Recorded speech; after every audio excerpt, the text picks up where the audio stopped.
For more than 100 years, the Ed Miniat Company has worked to build a strong reputation of honesty and integrity while producing quality products.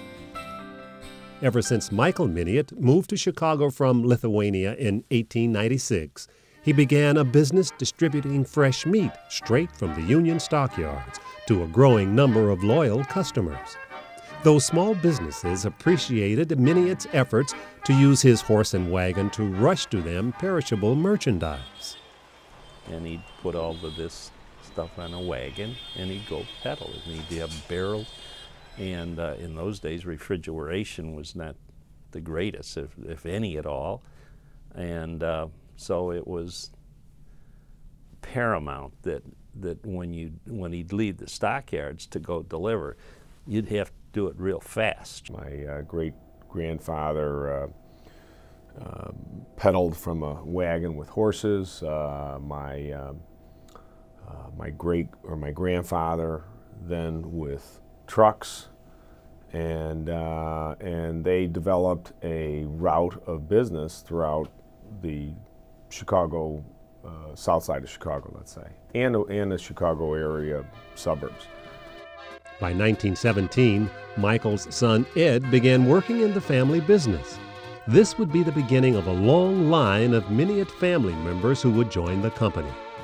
And by the 1920s, horse and wagons were replaced by motorized trucks. I think at one time, according to the pictures, he may have had 3 trucks, which was pretty good size at that time.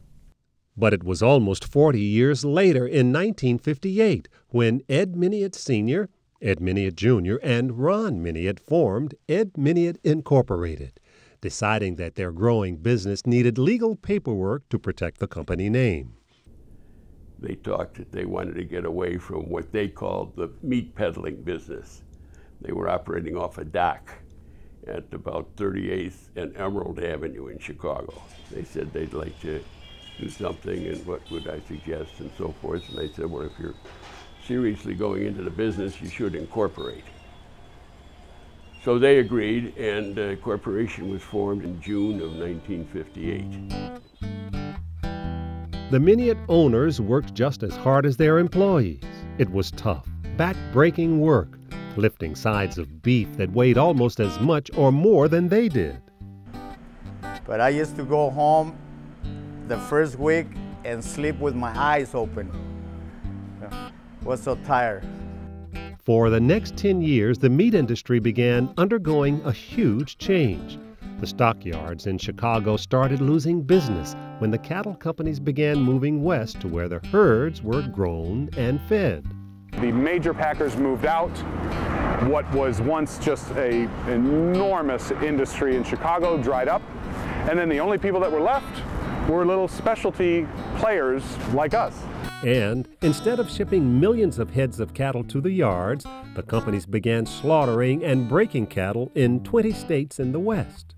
I was lugging hindquarters. Starting at 12, I would be loading trucks, and then we were making, and we were producing boxed beef. I would be loading trucks with boxes. Boxed beef, shipped all over the country, became the way of doing business.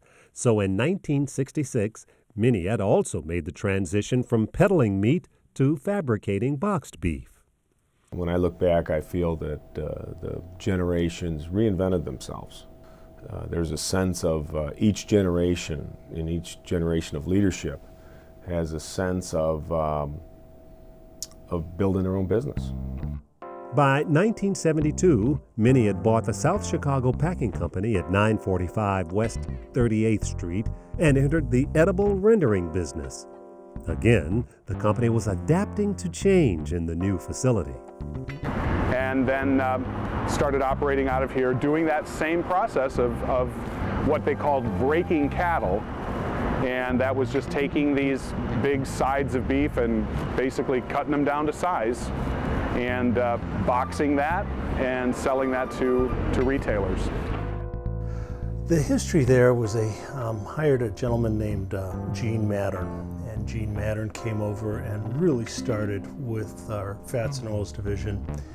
helping create our rendering division.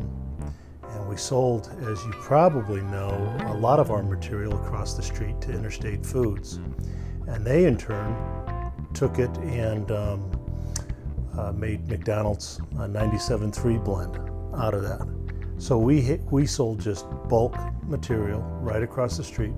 We had a lot of fat laying around, so we decided to render it. Gene was brought on and did a good job for the company. These were the good days, and the company continued expanding. So in 1978, South Chicago Packing Company started the refining process. We are now the largest independent refiner of edible animal fat in the United States, which means we have to bring in a tremendous amount of crude fat. The rail cars are the primary vehicle for delivering these large amounts. But the company had gone through another down cycle, coming off the years in the early 70s when President Nixon imposed a trade embargo. And now red meat was falling out of favor.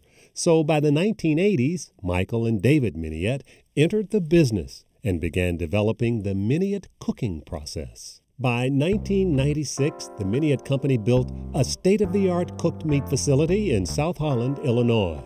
This expansion took the company into another new direction.